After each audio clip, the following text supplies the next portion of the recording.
Welcome to Leading with Curiosity. Command and control leadership is dead. We interview leaders, entrepreneurs, and executive coaches challenging old paradigms and fostering cutting-edge leadership. Here's your host, certified executive coach, Nate Leslie. Hello, listeners. Welcome to Leading with Curiosity. In today's episode, we're going to take a little side road and try something a little bit different. I am actually on a panel in this episode hosted by the SupportingLines Institute founder, Jeff Smith. You might remember Jeff from episode 4, where we explored the secret to high-performance culture. The SupportingLines Institute runs a human experience summit 2 times a year, and this is an audio recording of part of that session. We will sprinkle in these recordings throughout the next few episodes, and so today is part 1 of 3. On the panel with me is Janet Wood. Janet was a high-level leader in companies like SAP, global software company, where she talks about, when they were trying something with a leader, where with their leadership group, they'd roll it out with 1,000 leaders, and if it was successful, they'd roll it out with another 8,000. The scale at which she talks about the leadership initiatives that she was responsible for just blows my mind. In kind of semi-retirement, she was the CEO of Science World in Vancouver, which for so many of us would be, the epitome of a senior leadership role. And for her, it was in semi-retirement that she did that. And Jeff Smith, the founder of the SupportingLines Institute, where I am a certified practitioner, and they're a good partner of mine. Jeff used to lead a sales team at a global helicopter company. He helped take sales from $800 million to $1.6 billion. He tells stories of, decisions and protocols and systems that they had to have in place that might lead to a $25 million mistake where they needed to put a helicopter on the inside an airplane to get it somewhere in the world delivered on time if their systems weren't in place in the right way. So the leadership challenges Jeff leans into are massive, and all of those experiences led him to create the high performance index that we use with many of our leaders and organizations that I work with. So this is part 1 of 3 audio recording of the Human Experience Summit, where we focus on how to show people that you want to help them grow. That sounds kind of obvious, but our data shows that many leaders think that we're supporting our teams in a way where people are able to grow both personally and professionally.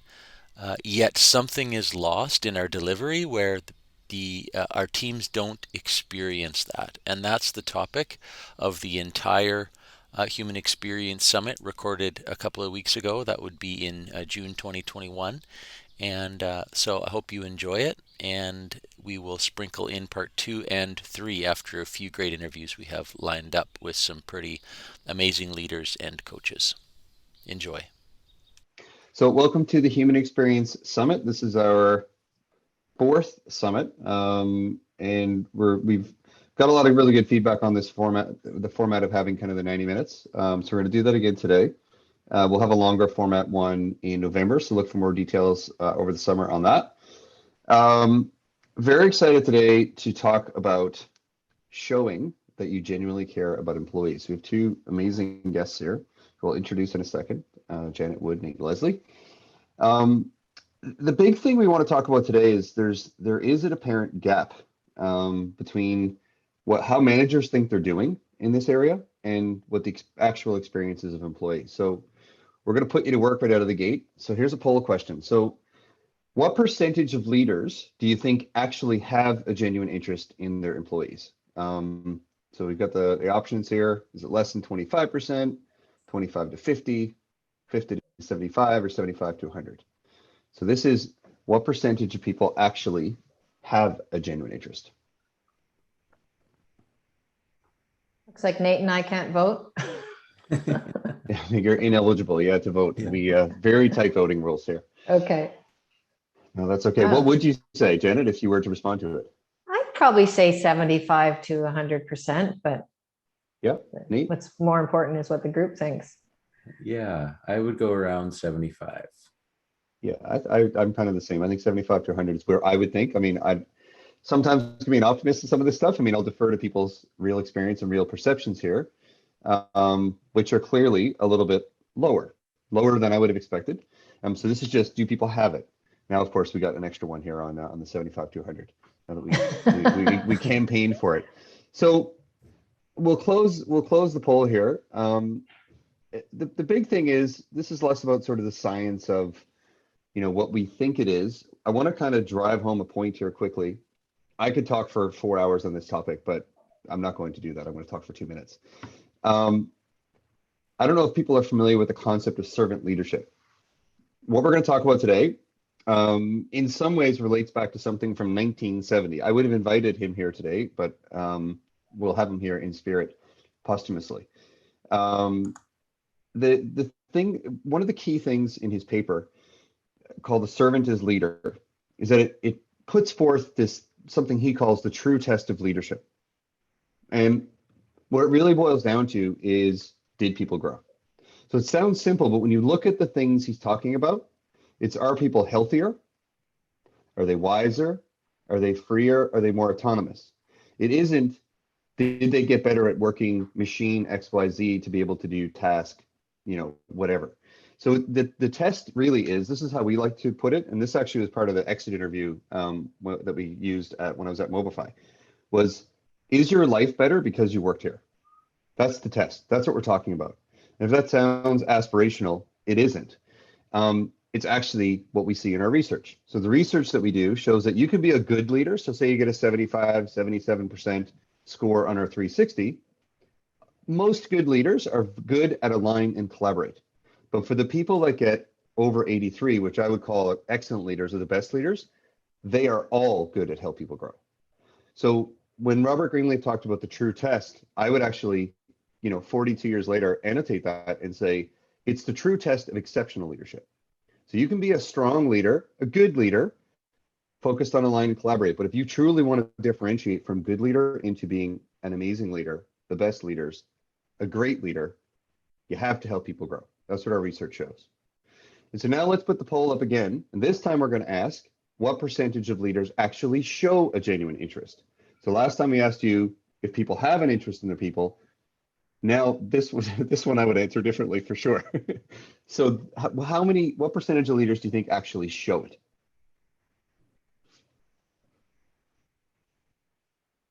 And so you can see here that there's definitely a gap. And that is the gap that we're going to talk about today. I'll just give another couple minutes here so people can, okay, the poll's closed now. You opened it again? All right. Poll's closed, poll's open. We're rolling with it. So if you haven't voted, I would like to get a couple more if people haven't voted on this, but clearly it's lower than what, we saw in terms of the, do people have an interest? And so what we've got here is something that people do have an interest, and it's common sense, I believe, that if you show a genuine interest in someone's development, that's going to be a good thing for their human experience of work. Yet we're not doing it. And so that's what we really want to tackle today with the two very smart people, very experienced people that we have today. So Janet, I used to work with Janet. And so I'm just going to introduce why I'm excited that you're here and why we've invited you. So Janet is definitely one of my mentors. And I would say my life is better because I worked with Janet. I think a lot of people that worked with Janet would say that. Janet is amazing at closing that gap from having a genuine interest to showing it, and not just herself. I've found with working with Janet, she's also good at encouraging other people to do that. So she will have lots to tell us. Nate has a very interesting background. So aside from being just an excellent human, Nate is an executive coach. He is an entrepreneur. He also was a high performance hockey coach, and athlete development. And before that was a professional hockey player. So I think what's interesting, spoiler alert, Nate, I'm definitely going to ask you a question about what we see across all four of those, what's different, what's the same. But I think that lens, or those lenses, I think also really lend well to this conversation, the different perspectives, but also given that you've in multiple capacities help people grow. And so with that, I'm going to turn it over to Janet and Nate to introduce themselves. And one of the things I'd love to know is, if you could give us one example from your own experience, your own career, of somebody that really did show a genuine interest in your development. That would be a great way to introduce this as well. So I'll turn it over. Maybe Janet, you start, and then you can hand it off to Nate. Okay. Well, hi, everybody. And thanks, Jeff and team, for inviting me to be on the panel today. This is a topic I have a lot of interest in, a lot of passion about.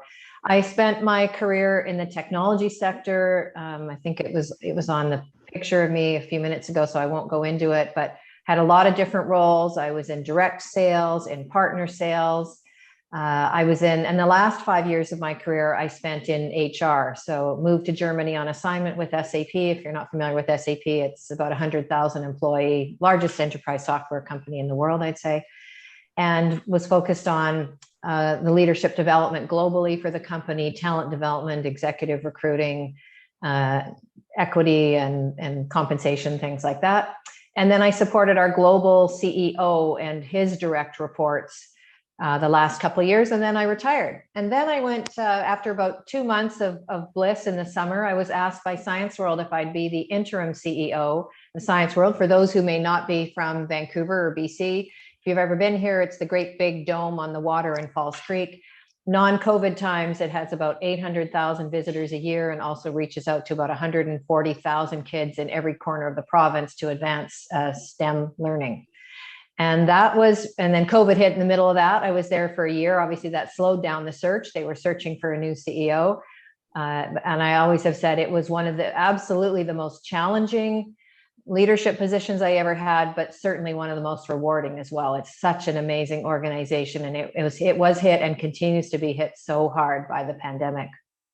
So in terms of leaders or managers I've worked for that took a genuine interest in me, I think one was when I was in Vancouver, when I was with IBM and I was working in Vancouver, but I had a Canadian role. So I was traveling a lot to Toronto. My boss was in Toronto. So I didn't see him every day. I didn't talk to him every day, but he was such a genuine guy. Like first, he really empowered me. He believed in my capabilities. He was there to support me. He would ask me about how I was doing, how was the travel. He was very empathetic that I was living in a hotel 4 or 5 nights a week, almost every week in Toronto.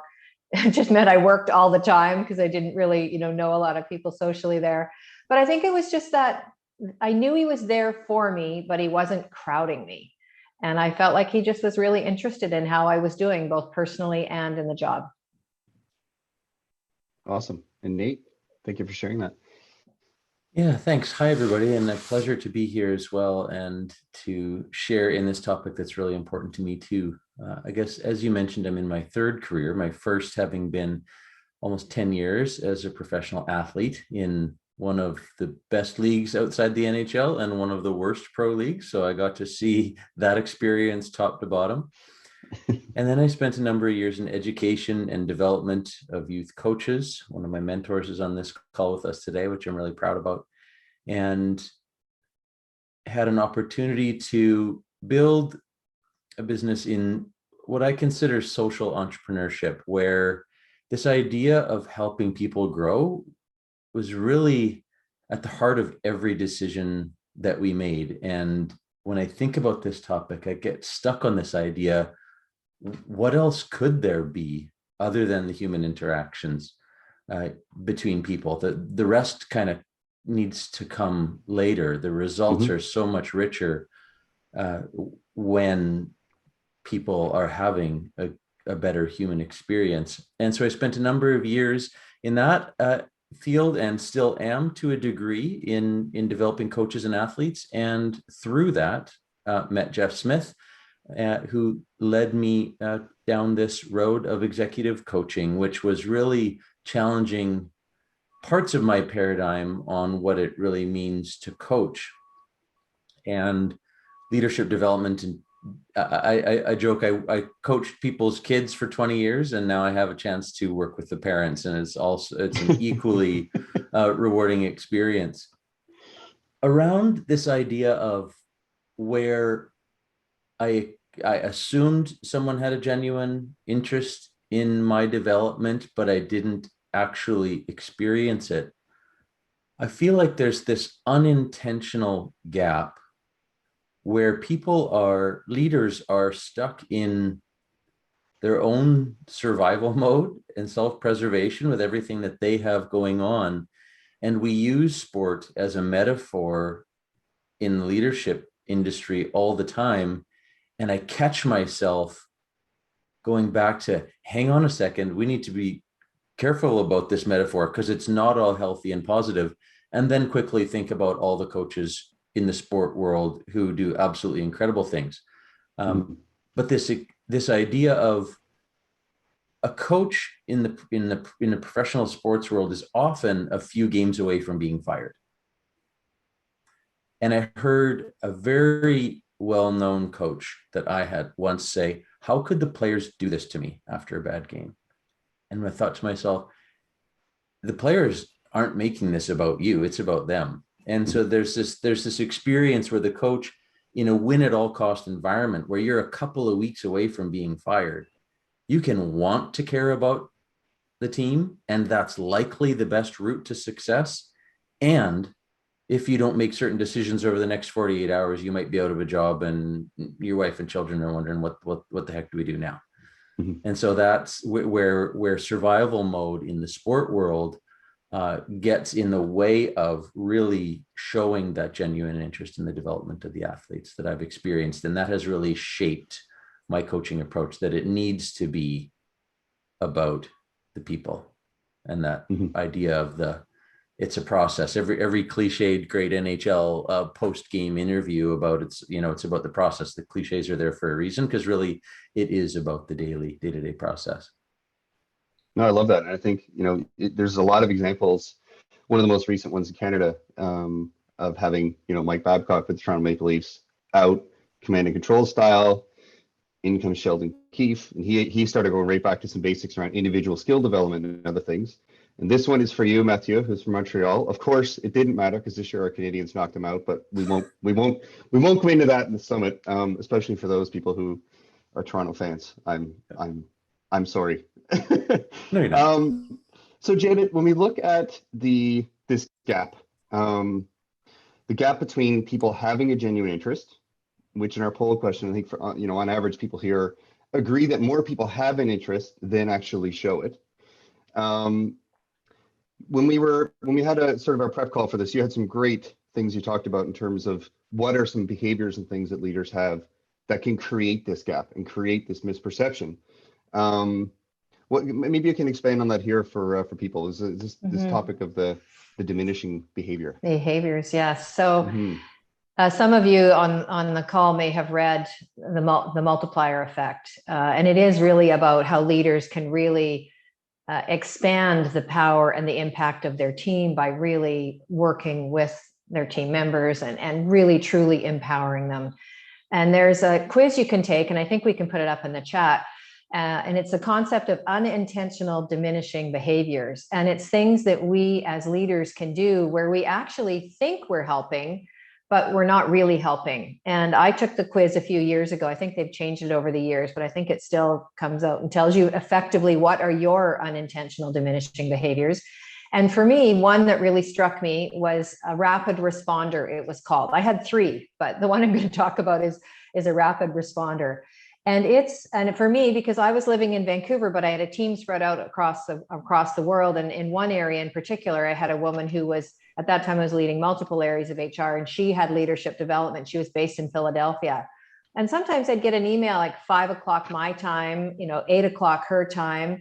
I'd be copied on. It'd be to her, but I'd be copied on it. And someone's looking for something, and I would respond because I think, oh, it's 8 o'clock, and I'm sure Mary's trying to spend time with her family, and I'll just respond so we get it done and we don't have to worry about it.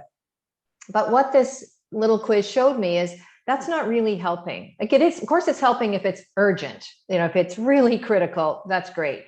But I was responding to anything that came to me when I perceived that Mary would be off for the night.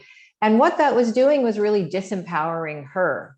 It was saying, you don't need to worry about Mary, just go to Janet. Or, I just effectively, I felt like I was helping, but I really wasn't helping. And when we were talking about it, I thought Nate had it's I also probably, it was some insecurity on my part too, wanting to help, wanting to be seen as the person who comes in and kind of, gets things done right away. So there was also my own insecurity issues probably, or my inside voice or something there. But it's really interesting to do that analysis, and it doesn't take a long time, and just see things that you are not empowering your team. And, Mary was great, but she could have been someone who could have said at some point, well, I won't bother because Janet will respond. I don't need to look at my mail after like 5 o'clock because Janet will always step in. And that's not in a good way. That's in a, like, I give up kind of way. I can't stay, on top of things fast enough for her. So just something to think about, where we all might feel like we're helping, but we're really not, we're not, enhancing their skill set. We're not developing them. We're not being servant leaders, as Jeff talked about at the beginning. Yeah, it's hard. It's like, as a coach, I spend a lot of time all day telling people telling people different options of what they could do, helping them explore how they could be a better leader. And then in our last one-on-one, Tiana gave me some feedback that, again, things coming from a good place that are diminishing behavior, I tend to get excited about some of these topics and you want to jump in and share things, but if you do that too quickly, the other person doesn't feel like they were heard. And so moderating this today is good training for me. Nate's laughing. He's seen this in action. Nate, what perspective do you have on this? I think I'd be interested to get your perspective on the diminishing behavior, and maybe this is a good segue into some of these different theaters and different sort of realms in which you've experienced some of this, some of these things that Janet's talking about, how that plays out in different venues. Yeah, we talked in the prep for this about this idea that we train people the way we want them to treat us. And just the whole email culture thing is probably for a different webinar. The thing that's really the underlying theme for me on all of this is that as leaders, our conduct creates an atmosphere inside of other people. And it's a blind spot that many of us aren't aware of in kind of every 2-minute interaction throughout the day. And our conduct is a choice. The way we choose to conduct ourselves leading into a tough meeting, right after a tough meeting, when something is said that we don't agree with. That atmosphere that it creates just is. You can't control how people perceive that atmosphere. The challenge is that atmosphere causes people to create a story about themselves. And so in Janet's instance, she mentioned that her colleague in Philadelphia may eventually be telling herself, well, Janet must not trust me, or she's just going to do it anyways, or a whole bunch of different stories. And those stories, we as leaders also can't control. The one thing we can control is our conduct. And people often talk, you talk to someone that works in nonprofit and they talk about what donors want their legacy to be, right? Like, I've spent my career earning this money and now I want to give it all to Science World, and then I'll be recognized to be awesome. Good place to give it, right? Yeah. Mm-hmm. Our legacy is really defined by the 2-minute interactions that we have in the hall, in the meeting, on the call, body language, etc. And so that's what I'm really interested in right now, is how we conduct ourselves as leaders, the impact and the ripple effect that has.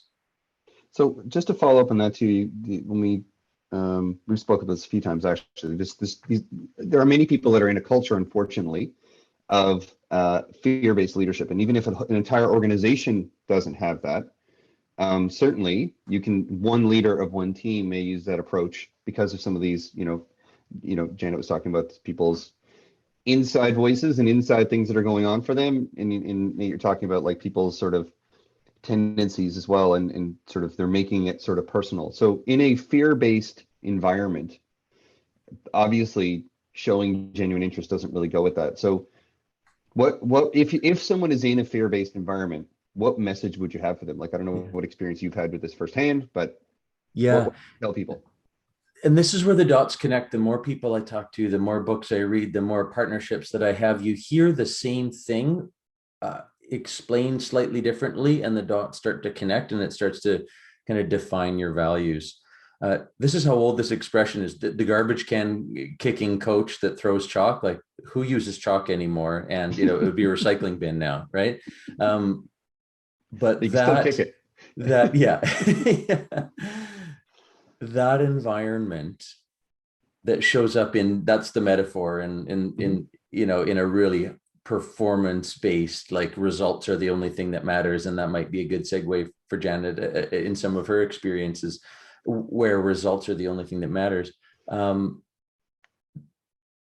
That fear-based do this or else might work for a very short time. In the sport world, that garbage can kicking coach, you know, might get some results coming in late in the season, or maybe with a young team that's scared to death. But elements of performance, take an athlete in that moment before some event in the Olympics, cannot perform under fear.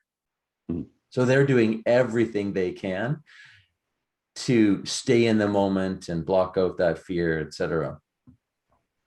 And yet, for some really weird reason, in leadership and parenting and relationships, we have this innate human behavior to want to put the thumb down on somebody, expecting that the result will be better. And your question was, what message do I have for someone in that? Well, number one, the times are changing, because athletes aren't putting up with it anymore. Because I said so never was a good enough reason, and it's certainly not now. And gosh, how to deal with it? I'd love to hand it over to Janet for what, you know, they might actually do about it. Well, when we met a few days ago, we talked about the fact that when children are learning to walk, you don't yell at them every time they fall down. And if you did, they probably never learn to walk. So just taking that analogy, it just reinforces what you just said, Nate. I did actually, surprisingly, it was at IBM. It's the only time in my career I worked, well, actually twice, but the time that's most memorable to me, I worked for someone who, you know, would sit in his office and just scream your name out from his office, and everybody would go running in. He was, and he got away with it for years and years, until finally one day he threw a salad at someone in the middle of a lunch meeting, and then he got called up to task. But anyway, then his name got called. Yeah, it took decades though. But you know, things are different. I just heard the other day that a survey of Canadians shows that over 40% of Canadians are thinking about changing jobs in the next 12 months. I mean, COVID has changed everything, and that's a whole other topic. But there's just the whole fact that there's a real war for talent, all kinds of talent, and there's so many more choices. So if I was in that situation today that I was in the early 90s, I probably would have, I'd either have gone to HR, which I didn't, and neither did any of my colleagues. We were all in the same boat, and try, you know, and basically had the person somehow taken to task. Or I would have left and gone somewhere else, because there just are so many choices now for people. And I think that's something that all leaders and managers of people are going to have to be aware of, is that with COVID, that's bringing a whole other sense of people being ready to move. You know, we always talk about millennials, that millennials, you know, I would always say at SAP to leaders, look, no one's joining SAP today thinking they're going to retire at SAP. But 20 years ago, people did think that way. So now it's about how long can you keep them, and how long can you keep your really good performers.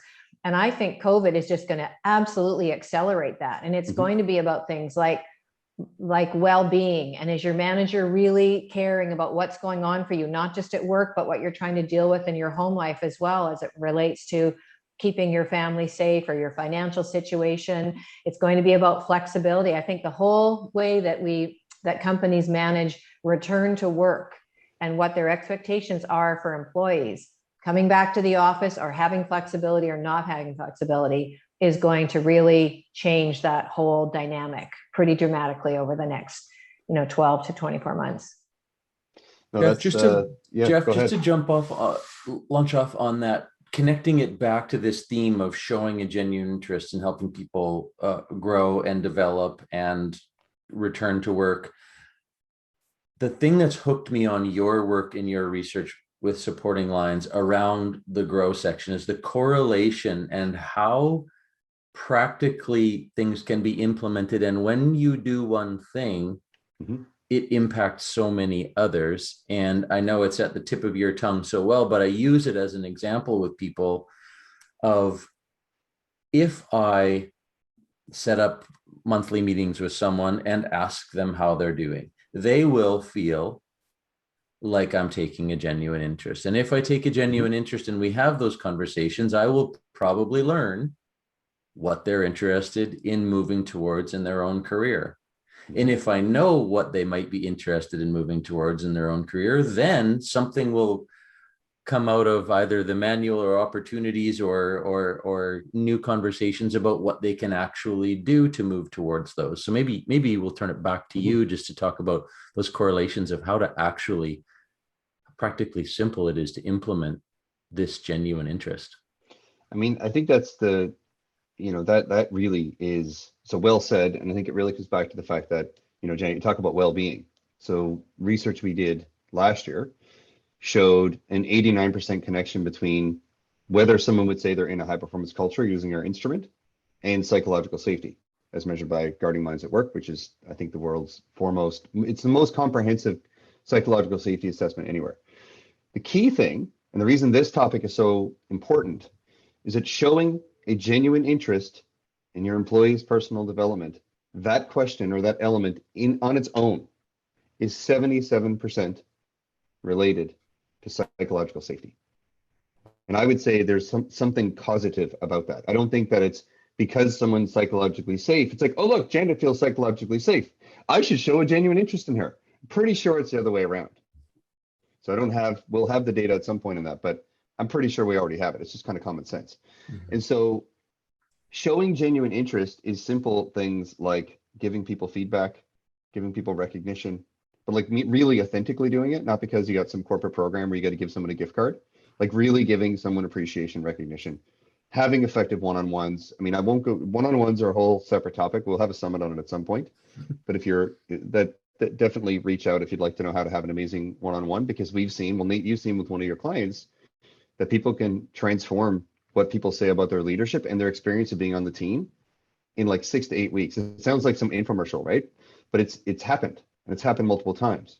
And so the great thing about showing genuine interest is that you can just do it. Like there's nothing stopping you. You can just do it. It costs nothing, and it seems to be rapid. Thanks for listening, everybody. I hope you enjoyed part 1 of 3 of the Human Experience Summit. We will pick up this audio recording with a question about showing that genuine interest in your team and in the personal and professional development of your team members in this challenging time throughout this pandemic, and how that might shift and evolve and stick around moving forward, as some of us are feeling lucky at the moment coming out of this challenging time. We'll see you in the next episode. Thanks for listening and being a part of the Leading with Curiosity community. Thanks for listening to Leading with Curiosity. Please share, follow, and rate the show so that other leaders can make positive change in the world. Connect with Nate at nateleslie.ca.